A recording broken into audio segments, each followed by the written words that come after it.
this video, we're going to be talking about how to fix an X or Twitter profile picture not updating. So let's just get straight into the video, shall we?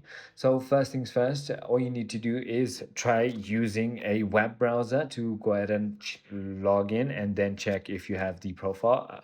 If you still don't, then what you want to do is simply go ahead and clear your browser cache. So first thing, you want to simply go ahead and head into your settings and then simply go ahead and look for apps. And then here you want to simply look for Safari.